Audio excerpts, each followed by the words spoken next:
What were you thinking of, Bannister? What possessed you? And today of all days? Well, will you be calling in the police, Mr. Soames? The police? I had not thought of that. I trust that can be avoided. That must be avoided. Oh, Mr. Soames, sir. I don't think... Good heavens, man. What is it? Here, let me help you. You'd better sit down. Yes, sir. I think near the window, sir. I need air. There you are. I better get you some brandy, I suppose. Oh, thank you, sir. I hope this will not become a matter for the police. Drink this. Oh, thank you, sir. In my mind, in the back of my mind, there is a memory. Last night, in the dining hall, the librarian said, and others too were aware of what he had to say, that could be our answer. That could be our salvation. The reputation of the college is at stake. St. Luke's, the Fortescue Prize. My own reputation is at stake.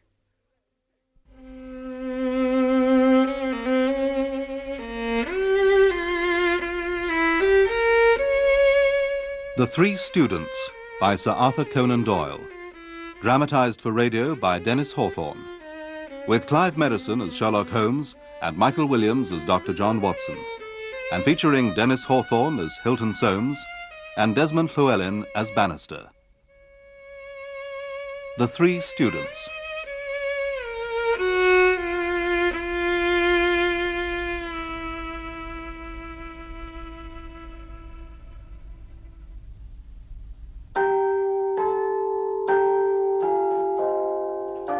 At what time is supper to be served?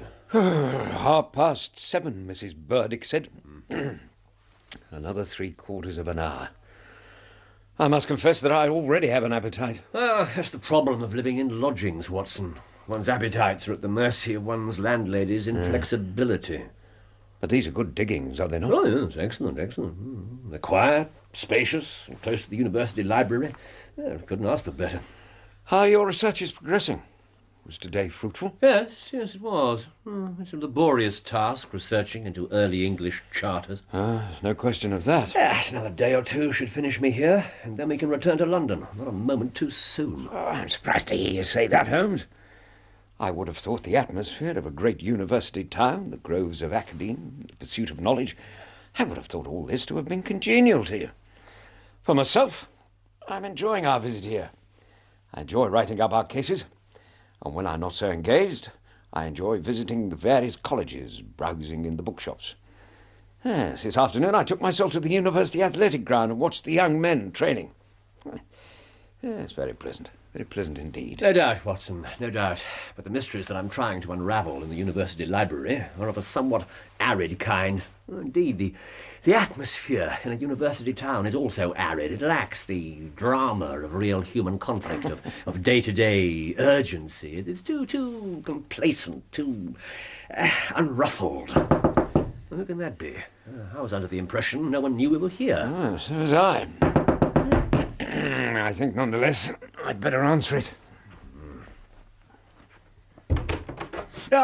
Dr. Watson, thank heavens I have found you in. Is Mr. Holmes here? May I talk to him? I must talk to him. Well, I don't know. We have met before, Doctor, albeit it was some time ago. My name is Soames. We met in the company of... Watson? What does he want? Come in. Holmes, this is... Yes, I know very well who it is. It's Mr. Hilton Soames, lecturer and tutor at the College of St. Luke's. You're a Greek scholar, and we met some years ago in the company of my brother Mycroft. How did you know we were here? Well, university towns are small towns, Mr. Holmes. It is difficult to hide in them. So it would appear. What can I do for you? There has been a very painful incident at St. Luke's. Of a criminal nature? I fear so. That surely is a matter for the police. No, my dear sir. Such a course is utterly impossible. Once the law is invoked, it cannot be stayed again. And in this case, involving as it does the credit of the college and my own good name, it is most essential to avoid scandal. Since your discretion is as well known as your powers, you are the one man in the world who can help. I think we ought to listen to what Mr. Soames has to say. So do I, Watson, so do I. Sit down, Mr. Soames. Yes, compose yourself and expound. Oh, thank you. I must tell you that tomorrow is the first day of the examination for the Fortescue Prize, and I am one of the examiners. Ah, that is a valuable prize, is it not? A great deal of money is involved, and a great deal of prestige. Since you're an examiner, one may assume that at least one of the papers is Greek. Yes, indeed. The first paper consists of a large passage of Greek translation. Now, today at 3:30, the page proofs of that paper arrived from the printers. I had, of course, to read them over very carefully to make sure that the text was absolutely correct. At 4:30, I had not completed my task, but I had engaged myself to take tea in the rooms of a colleague. I left the page proofs upon my table, and when I returned... Let us leave your return for the moment. Let us follow your actions through. You locked the door to your rooms. Of course. Most college rooms are designed on the same principle, are they not? A common hall and staircase with rooms opening off it. You occupy the ground floor set, That is so. And you closed and locked the door. Yes. I tested it to make sure that the bolt had gone home, and I put the key in my pocket. Your right-hand pocket. Well, yes, but Everything about you, Mr. Soames, your stance, your gestures, the shading on your shaved chin, all these show you to be a man of the right. You went on your way. I did, yes. How long did your tea appointment last? A little under an hour. So, you returned about 5:30? Yes, the college clock was striking the half hour as I returned to my rooms. And on your return, what did you find? As I approached the door of my rooms, I was amazed to see a key in it. For an instant, I imagined that I had left my own there, but on feeling into my pocket, I found that that was not the case. The only duplicate which exists, insofar as I am aware, is that which belongs to my servant, Bannister, a very superior man whose honesty is above suspicion. So, the door to your rooms was unlocked? You went in. What did you observe? It was immediately clear to me that someone had interfered with the papers. They were in 3 long strips. I had left them together in the correct order. On your table? Yes. But now I observed that one of them was lying on the floor. One was on a side table near the window. The third was still on my table. Page 1 on the floor, page 2 on the window table, page 3 on your own work table, where you had initially left all 3. Precisely. How could you possibly know You that? were in an urgent mood when you arrived here, Mr. Soames. Press on with your tale. I summoned Bannister at once and confronted him with the situation. He admitted that the key was his. He said that he had come to see if I wanted tea, and finding that I was not in, he had gone away, leaving his key in the lock of the door.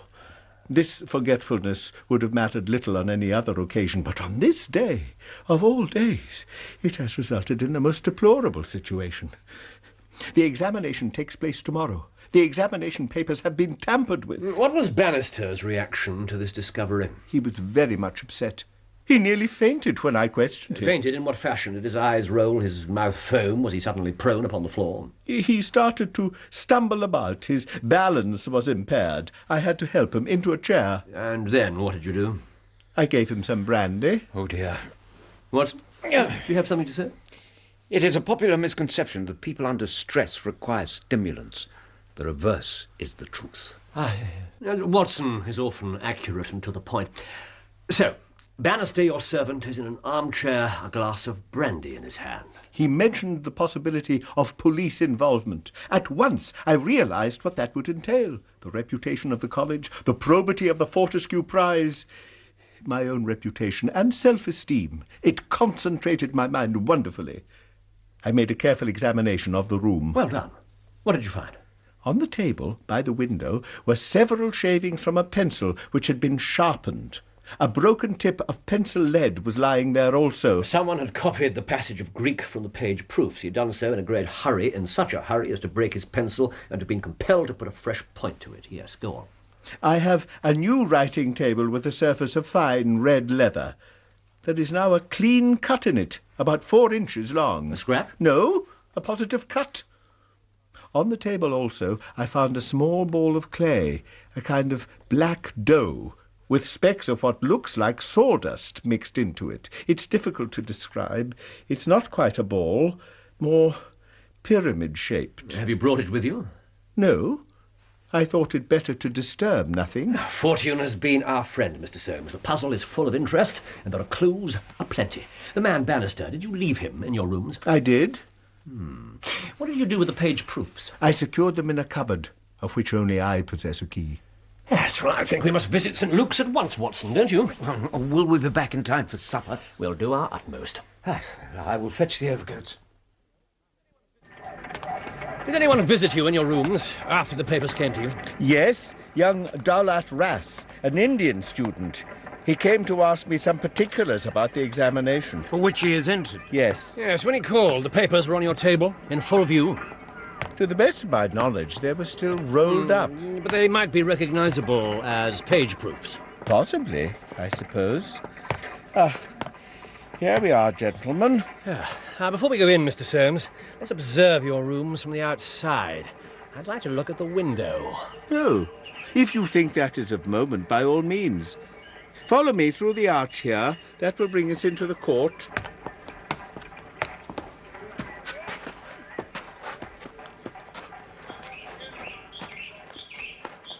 Those are my rooms. That is the main window. Yes, the windowsill. It's quite high up, is it not? Yes, even standing on tiptoe, I can barely see into the room, and I'm 6 feet in height. I think I see your drift. And indeed, it had crossed my mind. But I assure you that the rascal must have entered from the inside, by the door. There is no opening in the window but the one pane. Oh, dear me, I am grateful to you for pointing that out. So, if there's nothing to be learned here, we'd better go inside. What took place is very clear.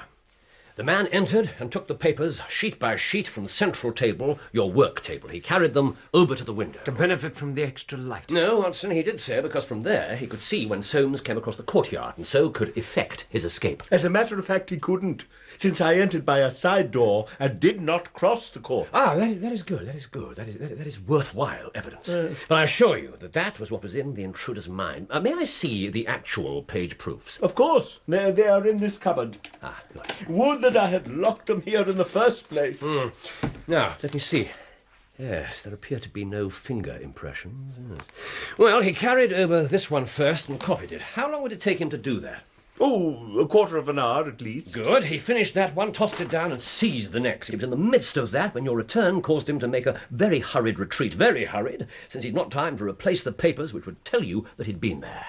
He wrote so furiously that he broke his pencil and had to sharpen it again. Observe the shards of wood that fell from the resharpened pencil. Watson, what did they tell you? Well, not a great deal, really. It was certainly done in a hurry. Roughly, I might say.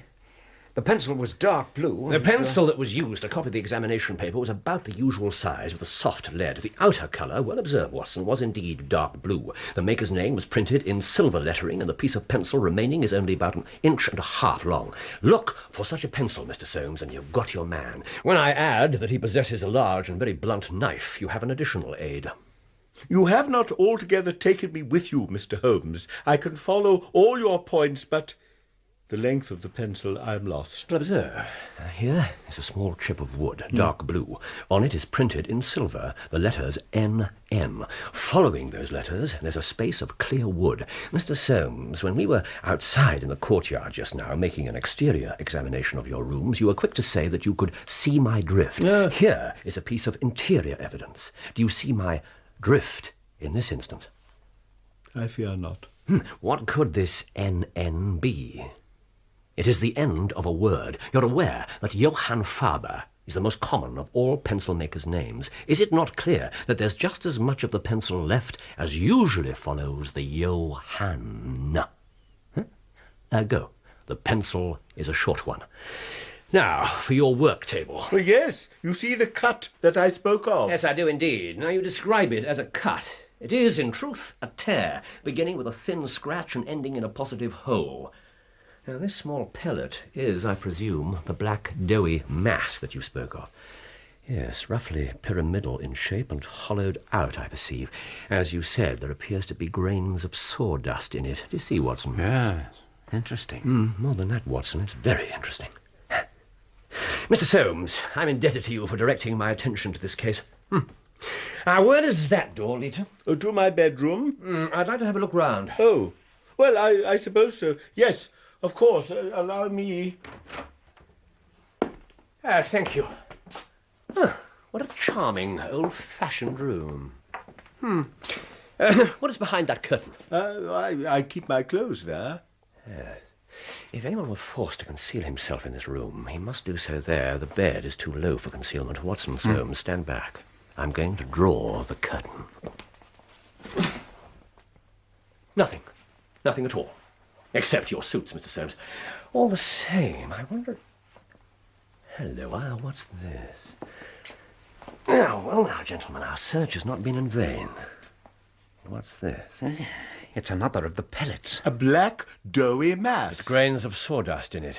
Your visitor seems to have left traces here, as well as your study, Mr. Soames.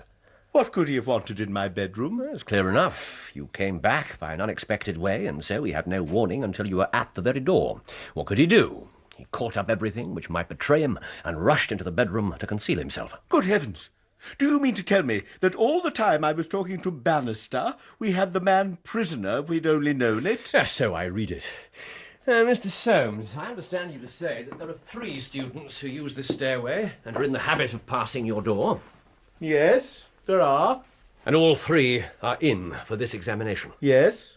Tell me about these students. Well, in the lower of the 3 rooms, immediately above me, that is occupied by Gilchrist, a fine scholar and athlete, plays in the rugby and cricket teams for the college, and got his blue for the hurdles and the long jump. He is a fine, manly fellow. His father was Sir Jabez Gilchrist. Sir Jabez Gilchrist? I remember him, quite notorious in his day.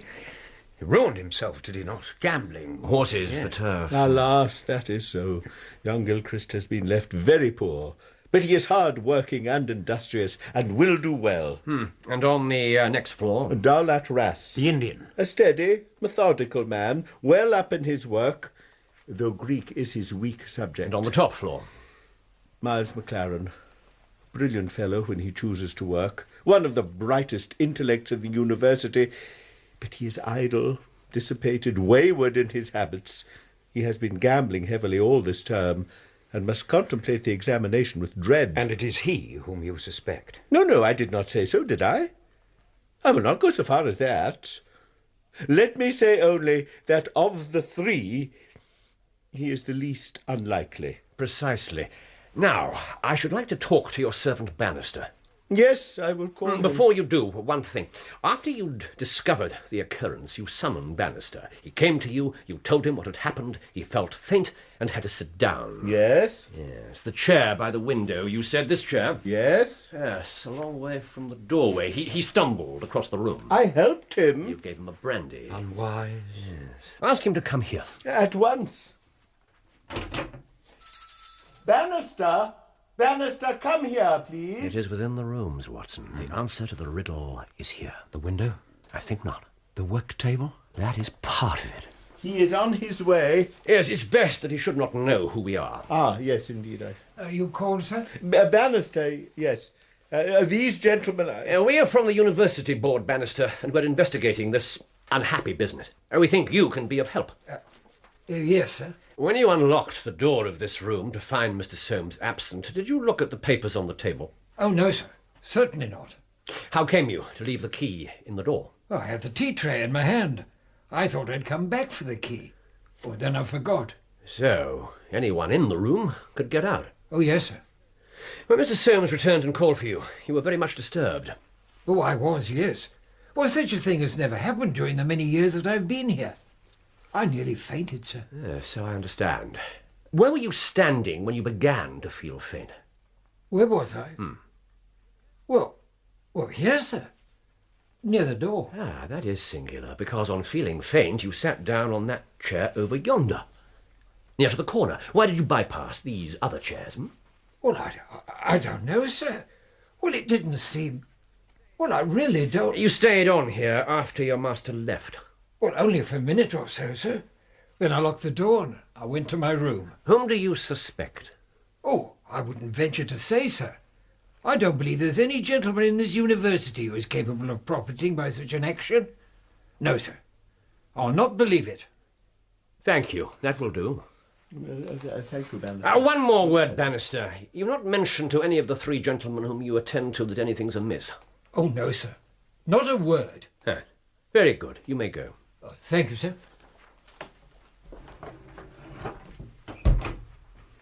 Well, Mr. Holmes, what is to be our next move?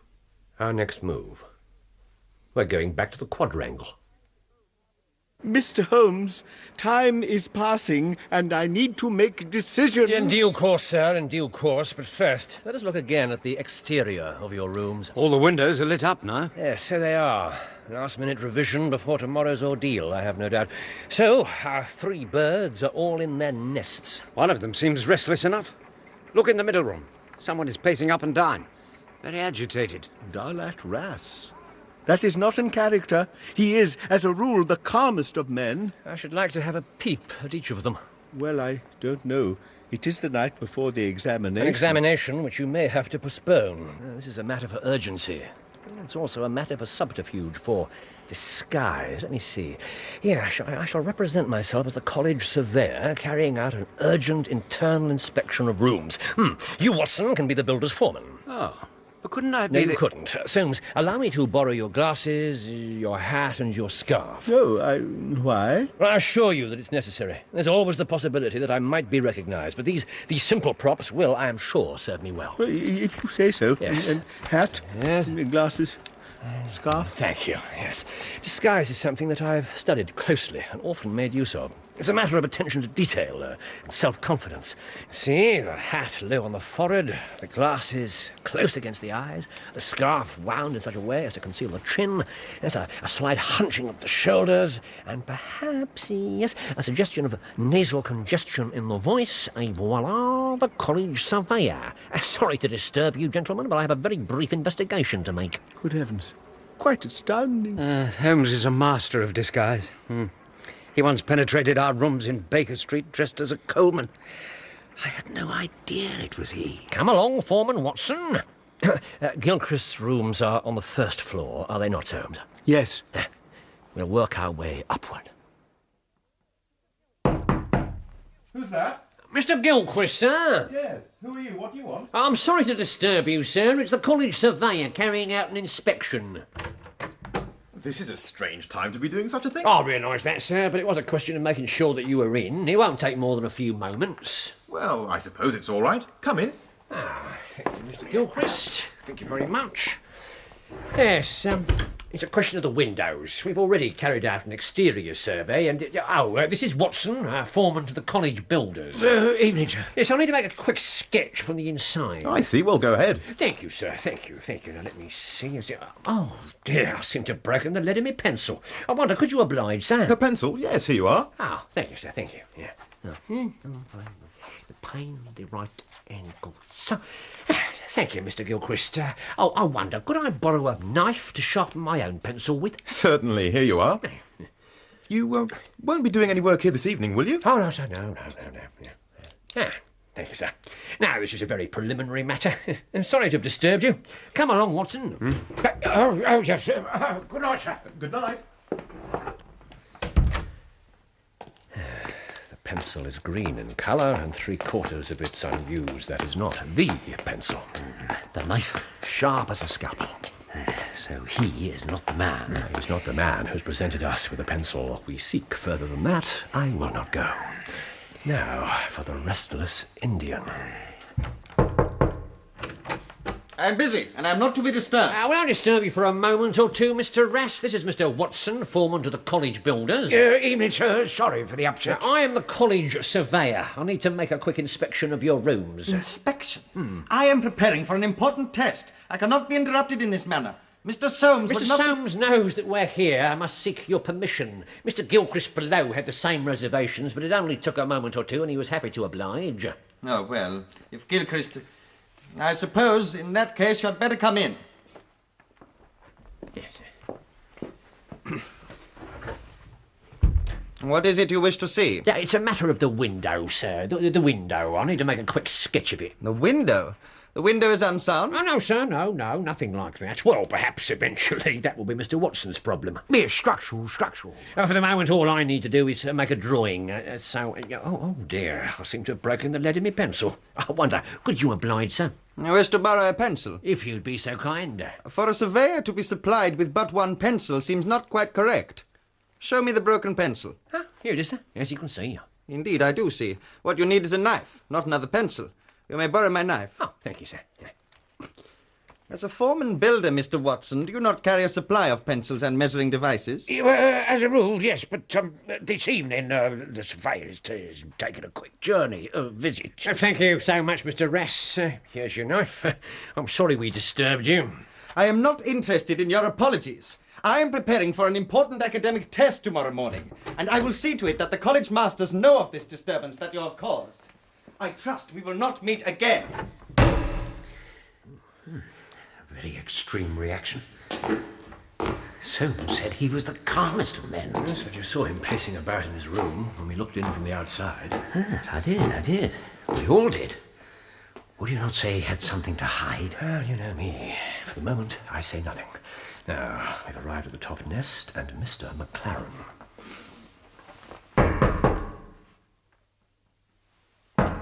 Who are you? Why are you? Get back to from whence you came! Mr. McLaren, I'm sorry to disturb you, but being as I am the college surveyor, I have to ask you if you'd mind... Disturb me? You've already disturbed me. College surveyor, what is that? Who is that?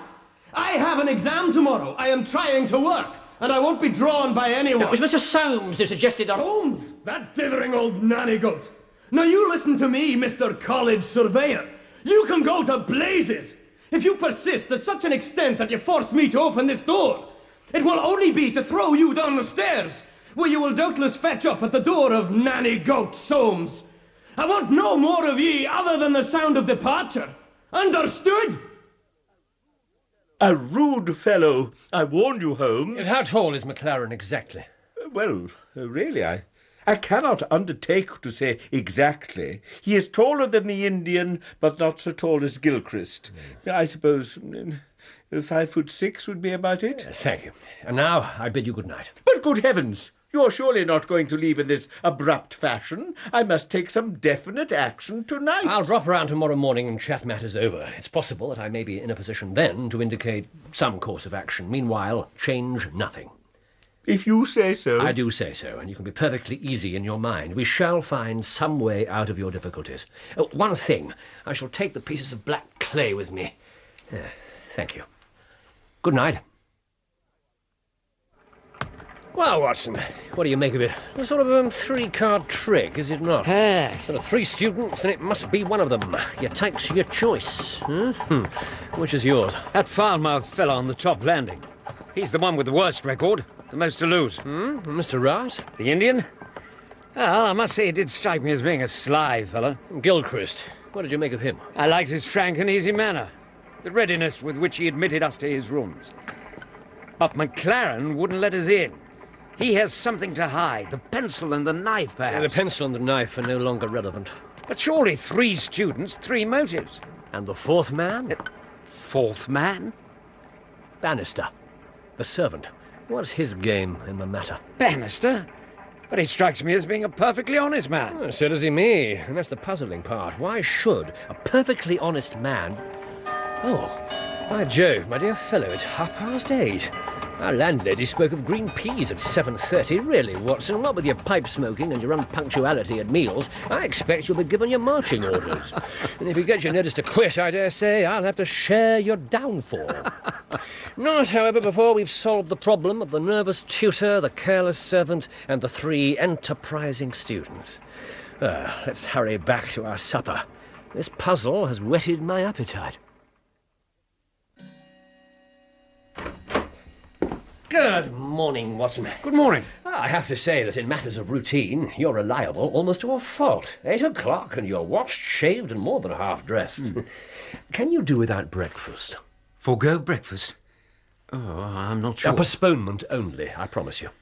Well, in that case... Splendid. It's time we went down to St. Luke's. Soames will be in a dreadful fidget until we tell him something positive. Have you anything positive to tell him? I think so. You formed some conclusion? Yes, my dear Watson, I have solved the mystery. But what fresh evidence have you got? Aha! It's not for nothing that I've turned myself out of bed at the untimely hour of 6. I've put in 2 hours' hard work and covered at least 5 miles, and I've something to show for it. Look at these. Why, there are the 2 pieces of clay that we found in Soames' rooms yesterday. And now look. Another piece of clay. A 3rd piece. Yesterday we had 2, today we have 3, and it's a fair argument that where number 3 came from is also the source of numbers 1 and 2. Eh, Watson? Well, it's a fair argument, yes, but... Now, Watson, put an end to your toilet and let's hasten to St. Luke's, where, if I'm any judge of character, Mr. Soames will be in a fair state of fret. Thank heavens that you have come. I feared that you'd given up in despair. What am I to do? The hour of decision is upon us. You can let the examination proceed. But one of the candidates... He shall not compete. You know him? I think so. And I will demonstrate it to you. But first, please call your servant Bannister. Bannister? Do as I say. Oh. Bannister, will you come here, please? If this matter is not to become public, Soames, we must give ourselves certain powers and resolve ourselves into a small private court-martial. So I shall occupy this armchair. Yes, let's position it so that its back's against the light. Yes, good. Now, you, Soames, place a chair to my right, and you, Watson, to my left. Yes. Right, so. Yes, Mr. Soames? You called? What was it? Come in, Bannister, and close the door behind you. Will you please tell us the truth about yesterday's incident? I've told you everything, sir. Nothing to add? Nothing at all, sir. Well, then, I must make some suggestions to you. When you felt faint and sat down in that chair, did you do so in order to conceal some object which would have shown who'd been in the room? No, sir. Certainly not. That's only a suggestion. I frankly admit I'm unable to prove it, but it seems to me probable enough that the moment Mr. Soames left you alone, you released the man who was hiding in the bedroom. There was no man, sir. Speak up, Bannister. There was no man, sir. I'm sorry to hear you saying that, Bannister. Up to now, you may have spoken the truth, but now I know that you've lied. There was no man, sir. Come, Bannister. No, sir. There was no one. Well, in that case, you can give us no further information, but I would like you to remain in the room. Now, Mr. Soames, I'm going to ask you to go up to young Gilchrist and ask him to step down here. Oh, yes. No, I don't see. Yes, of course. Yes, Watson, I think it might be best if you were to position yourself by the window. Yes, there you may the better observe what's to follow. Holmes, I don't quite see. No, but you will see. I assure you that revelation is at hand. Bannister, you're sure you have nothing to say to us? No, sir. Nothing, sir. Very well. From now on, you'll be silent. Stand over there to the bedroom door. Yes, sir. Gilchrist is on his way, but I don't think... Would you please resume your seat? Oh, well... You want to see me, gentlemen? Yes, Mr. Gilchrist, would you please close the door? We are all quite alone here, and no one need ever know one word of what passes between us. We can be perfectly frank with each other. We want to know, Mr. Gilchrist, why you, an honourable man, ever came to commit such an act as you did yesterday. Bannister! No, Mr. Gilchrist, sir. I never said a word. Never one word. No, but you have now. You must see, sir, that your position is hopeless, that your only chance of escaping from public disgrace lies in a frank confession. Why, you ask, why did I do it? Well, Mr. Holmes, for now I know who you are. I have asked myself that question every moment ever since. Why? Why? Why? Come, sir. It is human to err. Sit down. Sit down and compose yourself. Thank you. Thank you. Perhaps it would be easier for you if I were to describe what occurred. You must listen carefully and see that I do you no injustice. From the moment, Mr. Soames, that you told me that no one, not even Bannister, could have known that the examination papers were in your room, the case began to take a definite shape in my mind. It seemed an unthinkable coincidence that a man should dare to enter the room, and that by chance on the very day the paper should be on that table. I dismissed that. The man who entered knew that the papers were there. But how could he have known? Now, one moment, Watson. I am right, am I not, Mr. Gilchrist? Yes. Now, Watson, you ask how could he have known? When we came to St. Luke's yesterday, you remember that I first examined this window from the outside. I do indeed. You, Mr. Soames, amused me by supposing that I was contemplating the possibility of someone having, in broad daylight, forced himself through it. Well, it seemed at the time, I thought that Such an idea was absurd. I dismissed it as soon as I saw the outside of these rooms. What I was interested in was how tall a man would need to be in order to see, as he passed, what papers were on the central table. I am 6 feet high, and I could only do it with an effort. No one smaller than I would have had a chance. That is why you were so interested in the height of the three students. That is why. How tall are you, Mr. Gilchrist? 6'3.5". And am I right in my conjecture? You are. Now, Soames, the cut in the leather top of your table. Ah, yes, it is a new table. Fine leather. I could make nothing of that cut until, in your description of Gilchrist, you mentioned that he was a long-distance jumper. Then the whole thing came to me in an instant, and I only required certain corroborative evidence, which I speedily obtained. What happened was this. Listen carefully, Mr. Gilchrist. You employed yesterday afternoon at the athletic grounds practising the jump. You returned through the college quad carrying your jumping shoes, which are provided with several sharp spikes. Do you see my drift, Mr. Soames? Not really, no. By means of your great height, Gilchrist, you saw the proofs laid out upon the table and guessed what they were, correct? Correct. Well, no harm would have been done had it not been that as he passed your door, Soames, he saw the key which had been left there due to Bannister's carelessness. A sudden impulse came over him to enter and see if they were indeed the proofs. That is true. It was the damnedest thing. Well, when you saw that they were the proofs of the exam papers, you yielded to temptation.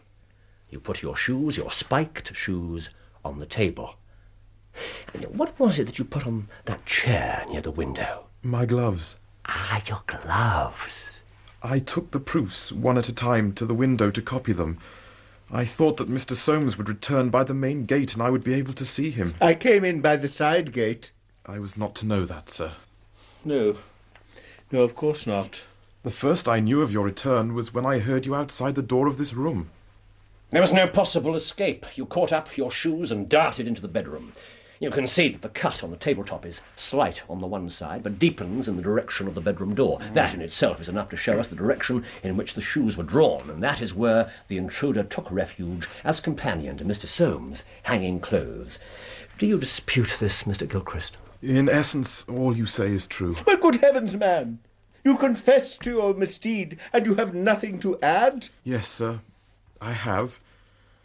But the shock of this disgraceful exposure has bewildered me. I have a letter here which I wrote to you early this morning in the middle of a restless night. It was before I knew that my sin had found me out. Please read it aloud, sir. Dear Mr. Soames, etc. I have determined not to go in for the Fortescue Prize. I have been offered a commission in the Rhodesian police, and I am going out to South Africa at once. Well, I'm glad to know that you did not intend to profit by your unfair advantage. May one ask, why did you change your purpose? Bannister can tell you. Yes, Bannister, you must speak frankly now. It is clear that only you could have let this young man out and, having done so, locked the door behind you and gone to your own quarters. There is no question now as to what happened. But I ask you to clear up the last point in this puzzle and tell us the reason for your action. Oh, simple enough, sir. If only you'd known. But with all your cleverness, Mr. Holmes, it was impossible that you should know. Time was, gentlemen, when I was butler to old Sir Jabez Gilchrist, this young gentleman's father. Now, when Sir Jabez was ruined, I came to college as servant. When his son came here as a student, I watched him for all I could. For all I could. For the sake of the old days, Yesterday I would have afternoon, Bannister. Well, when I came into this room after the alarm was given, the first thing that I saw was Mr. Gilchrist's gloves lying on that chair.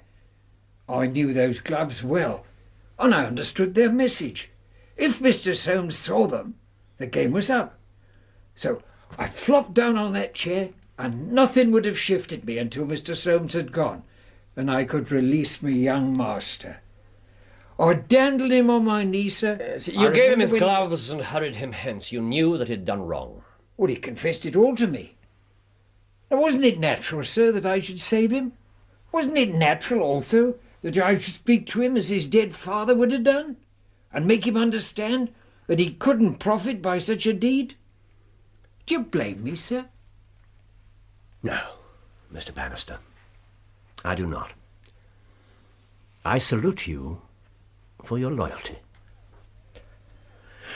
Well, Mr. Soames, I think we've cleared your little problem up, and breakfast awaits us. I'm grateful to you for having drawn my attention to the puzzle that I've just solved. It's an engrossing one.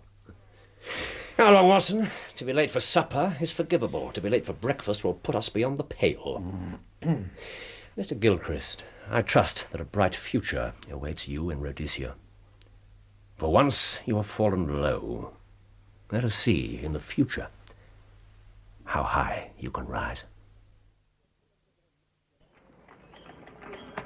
A pyramidal mixture of clay and sawdust. That's what adheres to the spikes of an athlete's shoes. And the spikes made the mark on the tabletop. A sad end to young Gilchrist's university career. Sad, yes. When he's young, basically a good fellow. He's made a mistake once. He will not do so again. That will be in ample time for breakfast. Yes, and I'm ready for it. Mrs. Burdick's breakfasts are quite splendid. I fear that I've been a surly companion over the past few days. Yes, but the solving of this problem of the 3 students has quite stimulated me. We'll have breakfast, smoke a pipe, I shall go to the library, and apply myself.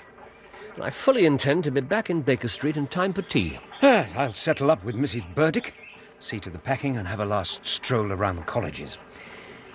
I think that when I come to write up this case, it will be best for me not to be specific as to the actual university, or the true names of the protagonists. The facts, of course, I shall report accurately. As ever, Watson, you will be the guardian of fact, and the soul of discretion.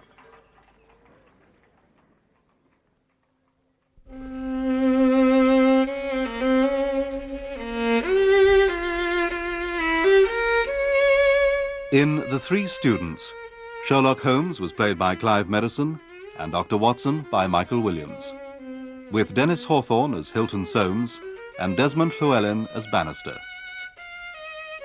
Gilchrist was played by Michael Onslow, Dowlett Rass by David Thorpe, and Miles McLaren by Matthew Morgan. The violinist was Leonard Friedman.